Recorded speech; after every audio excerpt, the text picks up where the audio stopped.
Assalamualaikum warahmatullahi wabarakatuh. Pada kesempatan kali ini ada sejarah dari wali Allah yaitu Sunan Gunung Jati. Sosok Sunan Gunung Jati atau Syarif Hidayatullah begitu dikenal oleh warga Cirebon karena merupakan salah satu tokoh wali songo yang menjadi teladan hingga saat ini. Dia merupakan satu-satunya wali songo yang menyebarkan Islam di Jawa Barat yang lahir sekitar tahun 1450. Ayahnya adalah Syarif Abdullah bin Nur Alam bin Jamaluddin Akbar, seorang mubalik dan musafir besar dari Gujarat, India yang sangat dikenal sebagai ulama besar di Hadramaut, Yaman. Bahkan silsilahnya sampai kepada Rasulullah melalui cucunya Imam Husain. Sedangkan ibunya adalah Nyai Rara Santang, Syarifah Mudaim, yaitu putri dari Sri Baduga Maharaja dari Nyai Subang Larang, dan merupakan adik dari Kian Santang atau Pangeran Walangsungsang yang bergelar Cakrabuana.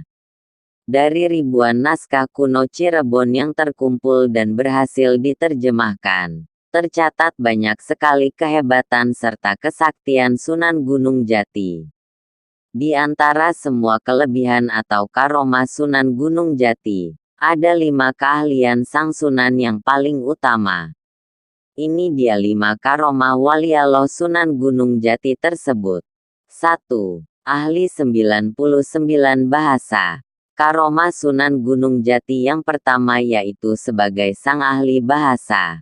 Dikatakan bahwa Sunan Gunung Jati menguasai 99 bahasa.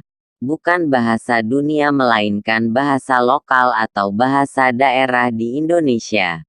Baik di daerah pelosok desa, sang Sunan sangat memahami bahasa-bahasa daerah tersebut. Kemampuan ini digunakan beliau untuk menyebarkan agama Islam hingga ke wilayah pelosok atau daerah terpencil sekalipun. 2. Karomah ilmu kedokteran. Meski zaman wali dulu belum ada ilmu pengobatan, namun karomah Sunan Gunung Jati sudah menjadikannya sebagai seorang tabib atau dokter yang hebat. Diceritakan dalam sejarah bahwa ada sepasang suami istri yang berdebat karena perut sang istri yang membesar. Suaminya yakin kalau perut yang membesar itu hamil, tapi istri tidak yakin.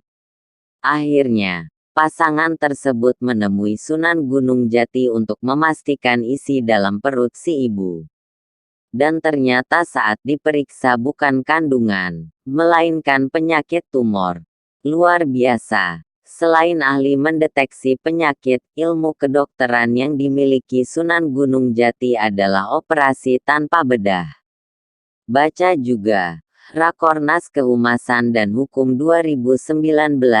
Ini pesan penting Mendagri. 3. Ahli berpolitik. Karomah Sunan Gunung Jati selanjutnya yaitu sebagai sang ahli politik. Pada masa kejayaannya, Sunan Gunung Jati juga dikenal sebagai ahli dalam bidang politik. Dalam menyebarkan Islam dan mengembangkan wilayah Cirebon, Sunan Gunung Jati dapat meruntuhkan kerajaan induk besar seperti Pajajaran hingga mengusir Portugis di Selat Sunda dibantu Kerajaan Demak. Tentunya jika wilayah Selat Sunda dikuasai Portugis, kerajaan Islam akan melemah. Disinilah kehebatan Sunan Gunung Jati dalam bidang ilmu politik. 4. Kehebatan strategi dalam perang. Selain politik, ilmu kedokteran juga bahasa. Karomah Sunan Gunung Jati lainnya adalah kehebatannya dalam menyusun strategi perang. Dalam mempertahankan eksistensi Kesultanan Cirebon, Sunan Gunung Jati memperluas wilayah kekuasaannya. Dia berhasil menaklukkan kerajaan Raja Galuh, Kuningan, Talaga, hingga menguasai Sunda Kalapa.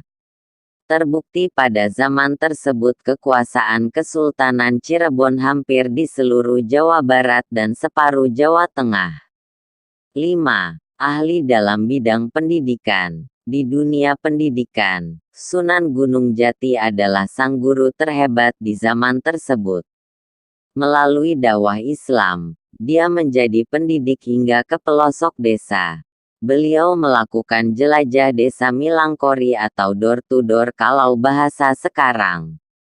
Dalam penyebaran Islam dan pendidikan kepada masyarakat, 1 bulan sekali murid-murid Sunan Gunung Jati juga sering datang ke Cirebon pada malam Jumat.